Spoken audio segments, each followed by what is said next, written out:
Hello, ladies and gentlemen all. Welcome to another episode of the JoyPad podcast. With me tonight are my wonderful co-hosts, Michael Pinto, Michael Fleming, and Megan. My name is Tom, and I will be the topic presenter of the day. And therefore, I am going to throw the first talking point of what are you drinking, what are you playing, how are you doing, what have you done to fight fascism today, over to Megan. Ooh, what am I drinking? My leaf water, of course. As always, back to my original beverage. What was the new one? What am I doing to fight fascism today? Yeah, I don't know. I voted, so there's that. That's a censor, but I appreciate the sentiment. Listen, at least it's a good one. Yeah. Did that. That's done. This will probably, I don't know if this will come out by the time we've had the election. Let's see how I feel after the fact. Anyway, let's not think about potential sad times. What am I playing? I am still playing Fall Guys. I am still playing Phasmophobia. And I downloaded Fallout Vegas at your recommendation, Tom. I haven't started it yet, but it's there. I'm staring at it. I'll play it soon. When you're in the mood for that sort of game, since it's, I would assume, a different sort of experience from a Phasmophobia, Fall Guys kind of thing. Oh, for sure. You'll get sucked in.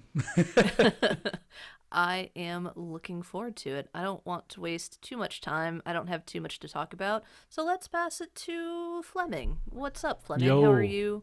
What are you playing? What are you drinking? And fascism, what'd you do to fight it? I am drinking George Killian's Irish Red. If they sponsor, all the beer comes to me. I also have water and the rest of my McDonald's root beer because my wife was like, we're getting McDonald's tonight. I was like, okay, sounds good to me. So I have some root beer as well. So I am the thirsty boy tonight. In the what am I playing environment, it has been mostly a war selection as per the normal. Getting to, I think, my last country at this point. So I should be done that pretty soon, getting all of them. And I'm excited for China or whatever comes next in that game. And what am I doing to fight fascism? Well, I did play Hearts of Iron 4 recently. And Hearts of Iron 4, I was playing as America. And I decided to go into a limited intervention tech focus tree thing. So I basically tried to get in the war fast. And it was awesome. And I destroyed Germany. The Nazis there were destroyed by me. Great Anyway, job. Very good. Anyway, Mike Pinto, what are you up to? How you feeling? What are you drinking? And what games are you playing? I'm doing just fine. I am currently drinking a Brace's Orchard Peach Hard Cider. Is that local? I believe so. I was about to say, Megan, Brace's is local, right? I'm not entirely certain. Me It's neither. possible. Maybe Don't it's fact regional? check us. I'm not sure. But it's pretty good. It's very tart. I'm surprised by how tart it is for a peach cider. But I'm also drinking, as always, some good old H2O. What I've been playing, mostly War Selection. I recently I earned my first country. Dang it. Let's make it clear. That's right. I earned it. I ground up to 10,000 tech points and I got Turkey. And it's been a lot of fun having all those extra units. I enjoy it quite a bit. I am more than 1/10 of the way to my next country, and I don't know what that's going to be, but I'm excited about it. Beyond War Selection, I haven't really been playing anything else. I have a bunch of games on Steam that I've been looking at that I have been thinking, I should play those, because I purchased them. And if I spent money, I should play the games that I spent money on, but it hasn't happened yet. I'm looking at Spelunky 2, Danganronpa, Cuphead I want to get back to, Carrion I want to beat. We have Among Us that we are going to be playing Saturday night, Megan and I, with some of our friends. Yes. That'll be my first time playing that. That'll be interesting. I like a good deception game, though. I find I'm quite good at them. I can't wait for one of our friends to cry when they end up being an imposter and they can't take the pressure. Oh, is Alicia playing? Potentially. Okay. For reference, Take that, Alicia. Alicia started crying in, what was it, Dead of Winter? Oh, Dead of Winter, because there's like a saboteur aspect of it, and she ended up being the saboteur and couldn't do it, and just started crying because she wasn't having fun and didn't know what to do. Oh, don't let her play Betrayal at the House on the Hill. Oh, yeah. That would be awful. Yeah, I don't think Alicia listens to the podcast, but she is the sweetest person, and we mean She no is. harm by calling her No, out for how it's all love. yeah, for how wonderful and innocent she is. Yes, this is why she can't be the imposter. It's too much pressure, and she can't be mean. But that's where I'm at in my life. Oh, fascism. What have I done to fight fascism? Yes. I post a lot of political memes against fascism on Facebook. Also, I call out people for being jerks in the flesh. I do it. I don't care. Nice. There you go. Yeah. So that's it for me. Tom, what have you been playing beyond War Selection and Madden, if anything? I know you're feeling a little ill. I hope you're feeling a bit better. And fascism. What are you doing about it? It feels like the topic of like one of those old round table shows where someone's like, fascism, what have you done to fight it today? Or something like that. I feel proud Are of we myself British? for that being an ad lib. I've been watching a ton of Monty Python, so it's just flowing through me, Okay. the Britishness. I'm gonna lead with what I've done to fight fascism. I did vote as well, Nice. and I have given some political contributions to do the same. On top of that, what have I been? Well, I'll go into what I've been drinking. I have some lovely apple cinnamon tea at my side because I have been feeling a little bit under the weather. And in terms of gaming, it's mostly been War Selection. It really has. I just haven't had much other time to play other games, and like you, Pinto, You want I a have this big country. backlog. Don't lie. You Well, want a country. He has a country. He just keeps mistakenly not choosing it. Yeah, I haven't used it. I've played like 4 games and I haven't used it because my muscle memory clicks on something that doesn't lead into that country. So, but that's sort of what led me to my topic for tonight, because I've actually been enjoying War Selection a lot lately, and I was trying to put my finger on why I enjoy War Selection where I really don't enjoy a bunch of other RTS games once it gets into the competitive aspect. So for example, the Mikes and I played a lot of StarCraft in college. Mike Fleming is the best RTS gamer of us by a mile and a half. Thank you. And Pinto and I have competitive skill sets here and there, but when you put me against the rest of the world at StarCraft, I fall into like Bronze League, maybe Silver. I'm just not great. I don't learn build orders. I'm not great at remembering where all the units are, what I need to do to get them, and what counters what all the time. War Selection is an RTS. It is a game that follows all these same tropes and tags and all this sort of stuff. But I think what I enjoy about the game is the element of procedural generation and randomization in the game, because I feel like it sets a more even and level playing field where games like StarCraft, Warcraft, everyone knows where the enemy's base is on every map because they're standardized maps. So I think there's always that element of discovery in the game, and I think that is what leads me to kind of have a better time every game because it's a different experience every time we load the game up.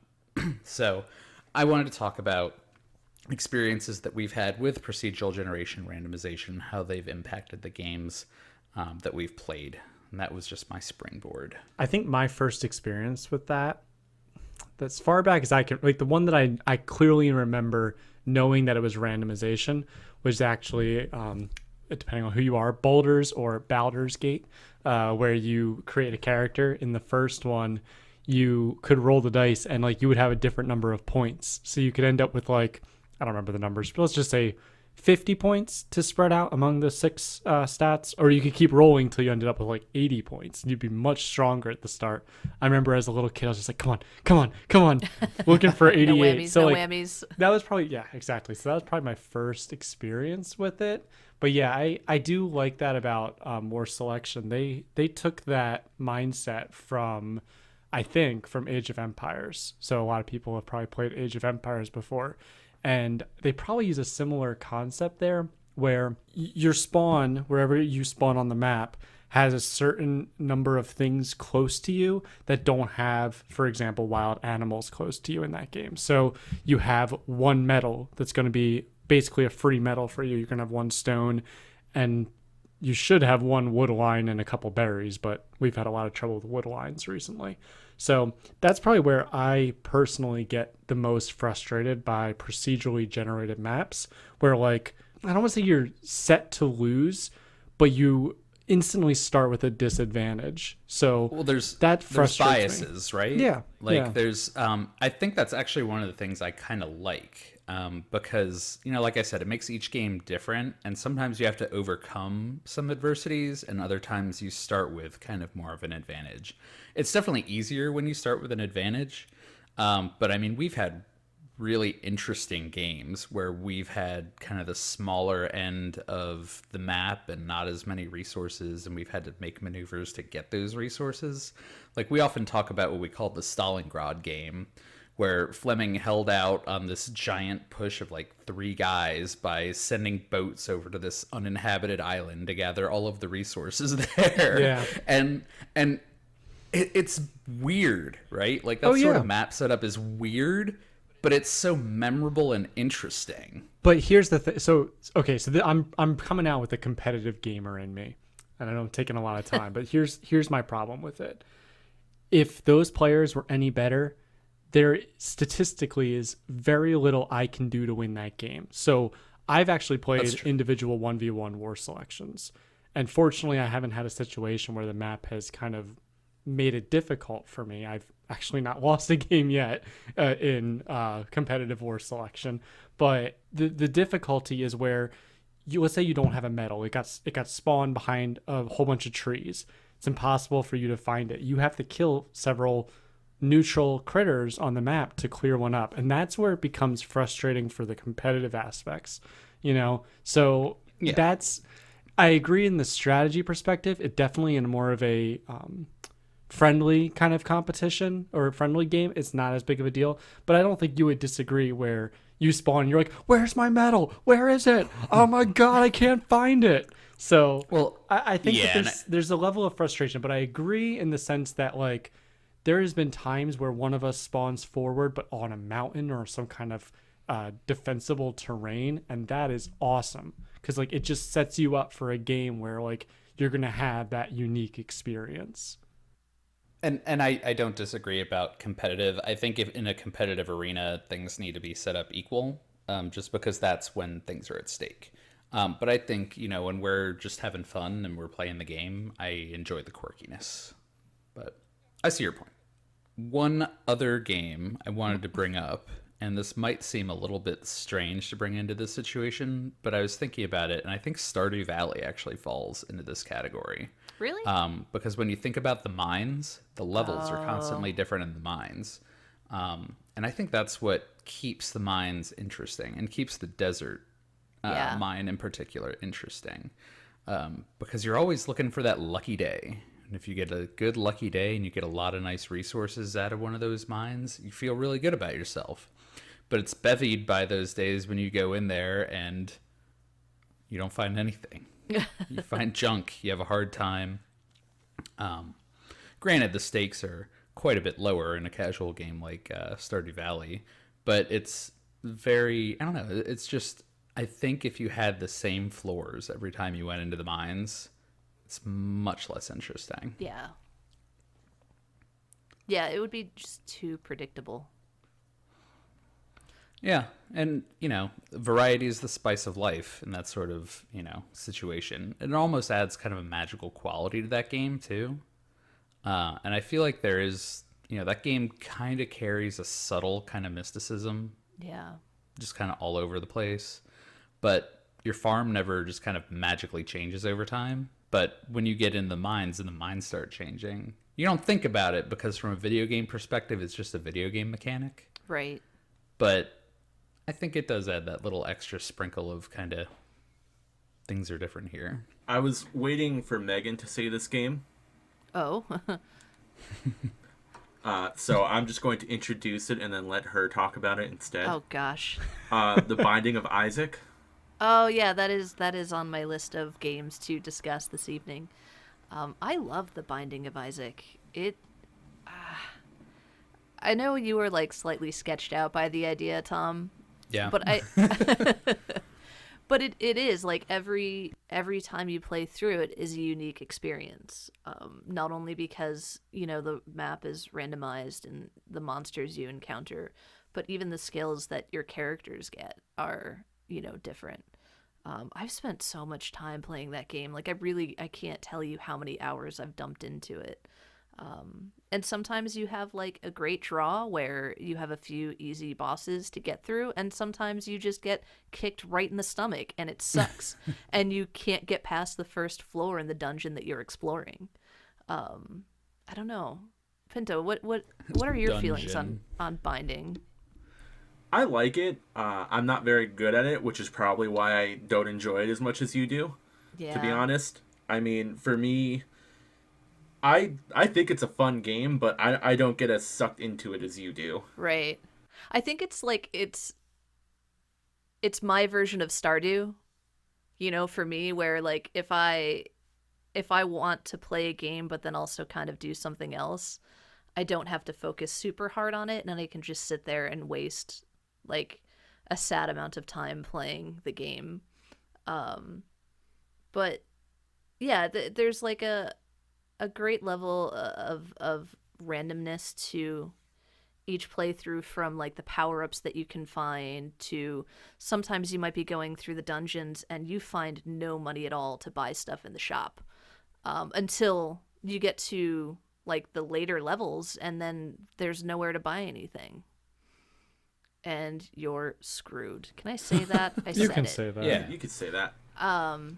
Yeah, or especially if you're playing like someone like Azazel, where you get two of, what are they, like the black hearts. Yep. If you don't find anything to add to that, you're in danger.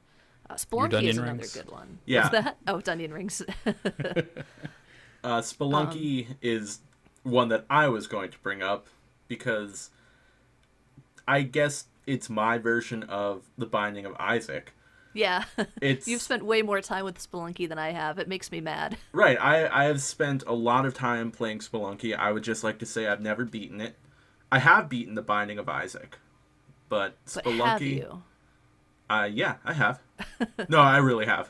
Yeah. Spelunky, I have not beaten. I've had some great runs, but that game, it's a game that I can play while I'm doing something else, but I find I'm way worse at it if I'm not completely devoted to it, because it's just that difficult where if you're not really paying attention to it, you're gonna die. Yeah. So if I'm going to be watching something and playing Spelunky at the same time, I'm resigned to the fact that I'm probably not going to beat the game this time. I'm probably not going to make it past the caves at least 50% of the time. The caves being the first world. So I just think that that's also the kind of game where I get frustrated when I have a good run, because odds are I'm not going to make it that far again on my next run or the next several runs. Because the levels are always different, the amount of money you make is always different, the shops are randomized, so you never know what you're going to get, and it's just a difficult game, I think. Platformers are not really my genre of choice, so I'm probably not as good at them as some other people might be. I'm sure if I went on YouTube and looked up Spelunky videos, there would be people who just pow right through the game, and I'll be like, I didn't even know that was possible. But I still enjoy it. I do think that I really want to try and beat Spelunky 1 before I move on to number 2. But as I've been playing Spelunky 1 for years, and hang on, let me pull up Steam and see how many hours I've cranked into that game. Let's see real quick. Come on, Steam. This is great radio. Get steamy. Wasn't that a team game, Pinto? While you're looking That's at a it? game I want to play together. I Yeah, have well, you mentioned played that. 96. I have it. I'd be happy to play it. Yeah, I've played 96 hours of Spelunky. Wow. It's up to 4 Wow. players, so we could all play it Yeah. together. Check it out on our YouTube channel. I'm just kidding. That game One will, day. One day. That game will create a lot of chaotic energy right now. Oh, I'm just telling you right now, if we play that together, there will be a lot of yelling at each other, most likely. A lot of cursing. You know. So the opposite of Diablo, where we're just like, oh, things are dead. Right. Yeah. In this, it'll be, I'm dead. Why did you do that? You threw me onto the spikes. What is wrong Yeah. with you? You blew me up. Yeah, all that kind of stuff. Lots of hostility. That's awesome. I think over like the past couple of years, there's been, I don't know what the right word is, but a lot more games like Binding of Isaac, like A Spelunky proliferation. coming out. Exactly, there's the word. Yeah, I think the genre is called what, roguelike? Roguelike, yes. Especially like Enter the Gungeon. I don't know if any of you have played that. I've heard of it. Yeah. Similar in style to Binding of Isaac, except it's all guns. You fight bullets like that guns. are shooting at you. So it's a bullet hell game? It's not. It's weird. You haven't played it, Pinto? Mm-mm. One Felt of like it was free on one of the services. Is it a shmup? Time. I just wanted to say shmup, but is it a shmup? I don't know what that is. A shoot 'em up. Oh, shoot 'em up. No, it's not a shoot 'em up. It's like Binding of Isaac, but your power-ups are different weapons that you find throughout the dungeon. And a lot of the bosses that you encounter in each level are based around weapons. It's very gun-centric. I'd imagine. You may you may have it. It was free on Epic Games at one point in time, so I Yeah. have it through I that. have not been keeping up with the free deals as much as you guys have. I don't love it as much as I like Binding of Isaac, but you might like it, Tom, if you enjoy that style of game, but you don't want creepy demon creatures or fetuses Yeah. to fight. I believe the correct term is feti. Feti. I think I saw that it was a little bit like Gunstar Heroes or something like that. I'm Yeah. not sure if that's an accurate comparison or not, but I have fond memories of playing that on a neighbor's Sega Genesis when I was a kid. So that was my primary impetus for getting that game. I think one thing I'm at least hearing, and I would agree with this myself, is that the aspect of generation randomization really kind of lends to replayability. Yeah. And I think that's what makes these games fun. I mean, it's a key aspect of them, and I think it really, the people that put the proper effort into them are aware that that's a key driver and that they're creating a game that's meant to be played over and over and over again. I think about it as well, and this I think is my crossroads of kind of roguelike games and randomization as well as war selection. And I love like Sid Meier's Civilization. Yeah. I've been playing it since Civ 2. I always set the maps to be pretty random. Like I always like, I don't really like knowing if I'm playing on continents or archipelago or whatever. There's just something to me about discovering the land formations and about discovering where everyone else is. And I feel like that's another game where, I think you guys have mentioned in the roguelike space of it not necessarily being fair again, where you might not get the coins you need or you might not get the resources you need. Civilization is such a long game that you might not realize that you're not in a fair map until you're already super invested at a certain point. Right. Well, that's how war selection is too, right? I Yep, mean, exactly, you don't know how bad you have it, especially in a large team game, until you're like, oh, this game was tough because of X, Y, or Z, or maybe X, Y, and Z. Oh, we're on a weird little island and they have the giant continent that we have Yeah, this tiny land yeah. bridge to. It's just, I love getting a different experience every time I play those games. You play different leaders and whatnot in a Civilization game to try and get different advantages. But if you don't know what the map is, you're playing that leader to play off of their fighter advantages or technology advantages when they come up. You're not playing them just to take advantage of the map. So I kind of like that aspect too, where it's almost like being in a double blind situation, right? You don't know what the map's going to be like. You don't know how you can take advantage of that. So it frees you up as the player to pick whoever you want to have the most fun as. And a lot of times I actually pick a random leader too, just so I try something different. When I was a kid, I used to always pick Japan in a Civilization game, and I kind of got tired of seeing samurai after a while. I would love to see improvement in more open world kind of situations. So you mentioned replayability. That's where I'm going to. So like the three of us played DayZ, for example, and DayZ was like the king of not only procedural generation, finding different items and everything, but people expanded upon that.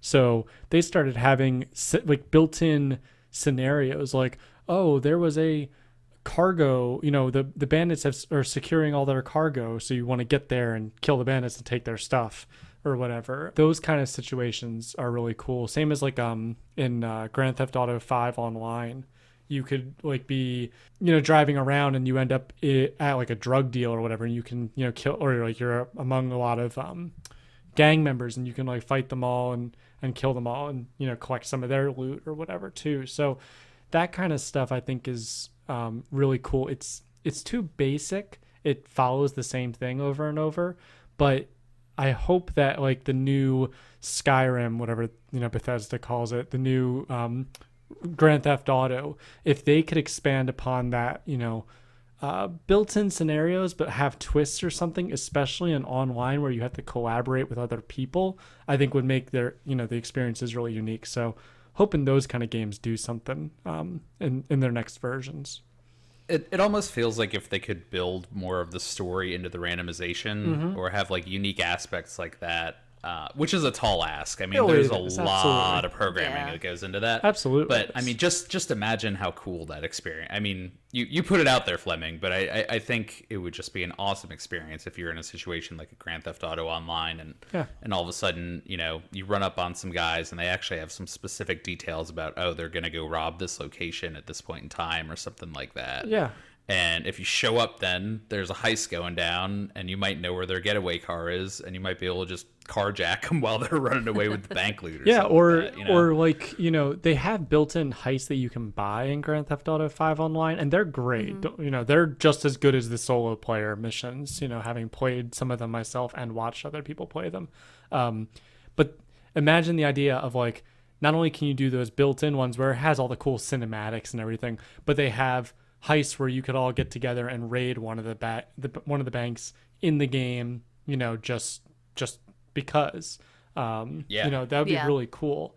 The other game I thought of that has some randomization too is in Payday. So you guys played a little bit of Payday, but Payday has a map and it follows the same concept and story, but like sometimes it could be a little harder to get that key card, or it could be a little harder to take down the cameras or whatever. So like those kind of situations are really cool. Sometimes, especially in Payday, for anyone who has played it would probably agree, there's times where it just, at the hardest difficulties, just breaks it. Like you can't win at that point. But I like the idea of, I have to go find this room, but it's not necessarily on the second floor. It might be down in the basement. That's really cool to me. Yeah, and again, that's another game where the developer's goal is really to get you to keep playing, right? And play the same levels, not necessarily over and over and over again, since there's such a huge number of levels in that game, but they want to make it so that if you come back to a level, you're having a different experience. Because otherwise, think about a game like Final Fantasy XIV or a bunch of other kind of like MMOs where you play these raids and dungeons and all this kind of stuff, and it's literally the same path and same moves and same enemies all the time. And that's okay up to a point, but I've also had situations where I've done those same dungeons a million times in a row, and it gets so boring. So I think introducing those mechanics and knowing that you're asking your players to grind for money and gear and stuff like that does make it for a better experience. I don't know if any of you would know this, but do you know, so when I was in computer science 10-ish years ago, I remember reading about the fact that random number generators, which is kind of goes into this topic, are not actually... I know where you're going with this. Are not, okay, Tom. But for those that don't know, that aren't, as into computers, the one problem with random number generators is they're not actually unique. I don't remember the details. Tom, maybe you do. But I know that, if you expect it to roll a unique number, for some reason there almost becomes a pattern at some point. I just forget exactly the specifics on it. They're all based on some equation, and I don't remember what it is, but it generates. That's why you see in a lot of like map generations, there's a seed filter, because that's what you can feed automatically into the equation or whatever to generate a sequence of numbers, which is what it runs on. That's my understanding, at least. And maybe you've heard of this before, Fleming, too, but there's actually such a thing as a quote-unquote real random number generator. Yeah. Which is like a card that you can put into your PC, and it measures certain things in the environment, and it uses those to generate random numbers. So it almost acts. I don't know if I want to plug in like a USB like thing though into my PC to get a random number. What do you mean? It's not even a USB. I mean, it's high enough technology that it has to go straight on your motherboard. Wow. Yeah. So I mean, this is from a while back, but I remember reading about that at the time. And it's probably more important for like, you know, human body experiments and the like, trying to find simulations of what could occur if you implement, you know, a drug or other kind of, you know, change into a body or something. So for us in the scrub world of video games, I don't think we necessarily need the game to be unique. And in fact, it being completely unique is probably not necessarily a good thing either. You know, if like back to War Selection or any Age of Empires, any kind of RTS map, if you can't expect to always have a medal, you know, so you have one of the key resources in the game, like that's a huge problem, right? So I don't mind there being at least, I know I'm going to find a medal, I know I'm going to find a stone, I know I have my berries every game. That's, I think, good because it gives you that foundation. And to the point that you made earlier, it helps you know that at least you're somewhat on even playing fields right at the start of the game with your opponent. And it makes you want to continue on till maybe there's an imbalance, or maybe there's a, you know, situation where you have to implement a strategy allowing you to overcome, you know, the challenge that you're about to be in. Right. Yeah, you should at least start off with at least a somewhat equal footing. And I just wanted to touch again on the random number generator thing. I think with that initial like seed kind of idea, if you've ever done a save scum in like XCOM or something like that, which how could you not? But there is that one mode that disallows save scumming. Iron Man mode. Yep. Yeah. And I think what that does is it locks you into the latest number in the random number generator. So yeah, just in case anyone listening is a little bit curious. Well, yeah, but then I also know that some people figured out you could, if you moved, like if you did certain actions, you could kind of like build the seed the way you needed it to be, so that you wouldn't always hit that shot. I know people are well, that's the people that are like so obsessed with computer science to like the nth degree. So yeah, I mean that gets into that whole realm of people who cheat speed runs by knowing that if you jump at a certain point, it manipulates the code and sends Mario to the last level on top of Bowser's head or whatever. Or if you put a Pokemon in your box number 4, you can get a new Pokemon to go appear, and then you can get all the Pokemon in less than an hour. We could do a whole episode on that. It's cool from if you're like in that computer science mindset, but otherwise, you know, it's breaking the number generators that we're really discussing. I think we're going away on a tangent of computer science, but probably a lot of people listening are at least interested in computers, so that's good. We're blinding them with science. I think there was one other game which I know I wanted to talk about, which is not my most joyful game, but I've heard it's gotten better in recent months, and that is, of course, No Man's Sky, or as I like to call it, Worlds Full of Phallus. Just phallus everywhere. Only some planets.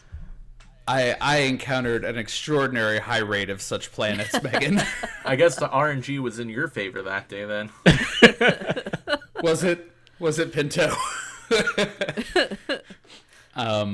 Yeah, I mean, the thing about No Man's Sky was really just the idea of encountering strange different worlds every time you would go somewhere, but I think there just wasn't a high enough degree of variation in what you could encounter. At least in my experience, I was, like I said, worlds full of phallus everywhere. But even the ones that weren't so much, still weren't very different. I mean, you would see slightly different rock formations or slightly different crystal formations. Yeah. Or you'd have like the dopey looking monster with like really tiny wings that barely lifted it off the ground. Yeah. And I think a better situation for that is almost like the Spore approach, where Yeah. you have probably a more limited number of like animal creation parts and like world creation parts, but they can be put together in so many more strange and interesting combinations. Yeah, I think the problem with No Man's Sky is they promised so much and it just didn't quite deliver. And like Pinto and I talked about that game a lot, where I think people were expecting a lot more, and I always thought it was going to be like a chill space exploration game where like no experience is the same. You're never going to visit every single planet out there, you know. But there wasn't enough to draw me in. Like you said, like variation here and there, but not, I think, what they could have done. I would have really liked it if there were more kind of encounters with sentient alien species, and Yeah. you had to navigate that. But so as it was kind of like run into a guy. He speaks a different language. You learned one word of his language. Bye. Yeah, like with the updates, you run into, I think, more creatures than you would have in the past, whether it's, you know, an animal on a planet or, like you said, a sentient being, but it's still not a lot. There's not a lot there. There's not a lot to do. Yeah, you can talk to the person, but that's about it. Can't fight them. Yeah, and the difference between a game like that and like a Spelunky or Binding of Isaac is there's a goal. Yes. You know, in those roguelike games, Yeah. which are generally more platform oriented, which makes it easy to kind of have a goal when you're trying to get to the end of a level. I think No Man's Sky tried to be too infinite Yeah. instead of being overly replayable. I think that's a trap that some games can fall into with the idea of randomization, because it's really only going to go so far. Right. But if you give your players something to do, and that something to do is changing while they're experiencing different worlds, that's what's really going to build your game. Yeah, like for me, like a story-driven game, I'm honestly really only going to play it once. Like there are only a Same. handful of games that I've played a couple of times. But something like Binding of Isaac, Enter the Gungeon, Spelunky, I'll play over and over and over again. And I think that's where No Man's Sky failed. It didn't have much of a story, and there wasn't enough, with the randomness to keep me locked in. Because Yeah. last episode we talked about, for me to like constantly play a game, there needs to be a reward system to keep me tied in, or enough variation that I'm not going to get bored playing it. You didn't getting a slightly nicer ship wasn't enough for you? I never obtained a slightly nicer ship. I did from time to time, and it's just laws of diminishing returns. But Yeah, just let me play GTA and steal a spaceship. Just let me play it like I would GTA. Space Theft Auto. it just makes me think of Rick and Morty playing Roy, where Rick just takes Roy off the grid. He did it. He beats the Guy doesn't game. have a social security number for Roy. No, that's great. So, I think in general we would say really interesting things, really good replayability factors when you incorporate some of that randomness, but you have to keep it in check. You want to make sure that your competitive experiences can at least be fair, particularly in those actual tournament competitive environments. And that if you're going to include procedural generation randomization in your game, that you want to have it be a part of a broader thing where you actually have some end game in mind, and you want to make it so that your game's repeatable, not just an infinite cosmos of craziness. Anything else anyone wanted to add? I think we're just about at the end of this episode. Yeah. Mr. Pinto.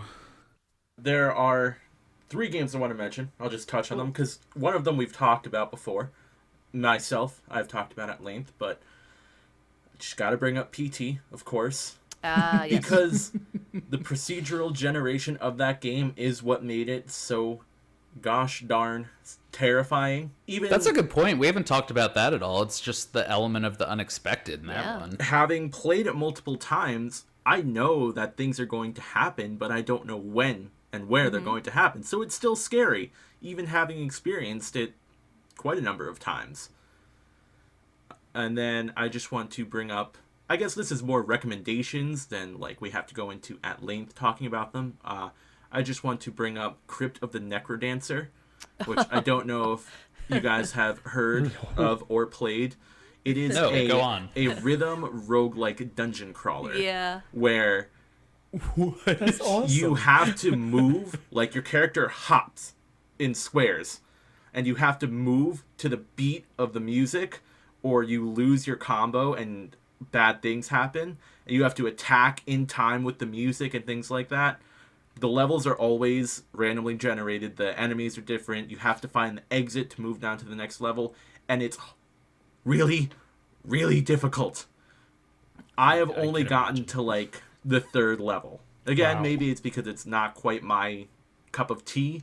I just thought it was a really cool game. I'm not great at it, but I found it very interesting, and it fits the criteria of what we're discussing. That's interesting with the rhythm mechanic too. I mean, you don't see a lot of rhythm mechanic outside of just rhythm games. Yeah. Right. And, you know, to jump off of that, I, of course, just wanted to bring up Audio Surf, which I love. It's basically a playable visualizer for your music. I just think it's really cool if you just want to zone out and listen to music, but have something to do with your hands and your eyes. It's engaging. Yeah. Audio Surf. The one thing I'll say, I cannot play the randomized version of Audio Surf. Oh, no. Which is anything other than the mono. Yeah, I always just I'm play the mono version myself, too. I just think it's a lot of fun, and you kind of always know what you're getting into with the songs you pick. Like, a super fast, intense song is going to be a super fast, intense level. Whereas if you get, you know, a nice, chill, laid-back song, it's going to be a nice, chill, laid-back level. So, in terms of randomization, I guess it's not as strong, but the level layout will always be different. It's just relative to tempo and intensity of the music, I guess I would say. It's just impressive that they made a piece of software that could do that. Yes. And I was severely and highly disappointed by Audio Surf 2. And that's my rant. Love Pinto. I will ask you questions about this later because I haven't played Audio Surf 2 yet, but as you know, I was a big fan of Audio Surf 1. Yep. And that's it. Cool. Thank you, sir. I didn't mean to force you into a hole there. All right, folks. Well, thank you for checking out this episode of the JoyPad podcast. You can go ahead and check out the rest of our episodes on the podcasting service of your choice. And if you are interested in interacting with us, we're interested in interacting with you. You can find us on Facebook, Twitter. I think we're on Instagram. Yep. Maybe MySpace. Ooh. Send up the flaming hands of hell for LiveJournal. I don't know. Zanga. Zanga. Dig it. Dig. Was that was something, It was right? Dig, yeah. Dig. Yeah. Yeah. You can you can email us at joypadpod at gmail.com, and our handle on all the socials is joypadpod. Am I missing anything? The YouTube is kind of dormant right now because I was the one that handled the YouTube and I've been working insane amounts. But I hope to start getting content back up there again soon involving all of us, as well as solo stuff if any of us want to do solo stuff. But I know we've been promising YouTube content for a couple months now. I promise it'll get there. We'll build that wall. Nice. Oh, We'll pay for wow. it, though. Sounds good. Let's. We started on such a high note with fascism, and now Come on, Megan. You get and one. now- Everyone gets one. You took two. Hey, She can have mine this you- time. It's fine. you said it. You said it. Made the wall comment, and that made me angry. It's our wall, though. Ooh. We're building it together. We should get off this podcast quick. All right, folks. Thank you for bearing with us. We will, as Ronald Reagan once said, tear down this wall between you and us. I am a jelly donut. That was Kennedy. Oh, I'm sorry. Mixing up my In the famous words of Kennedy, "Ich bin ein Berliner." Stay joyful, everyone. Goodbye. Good night. bye.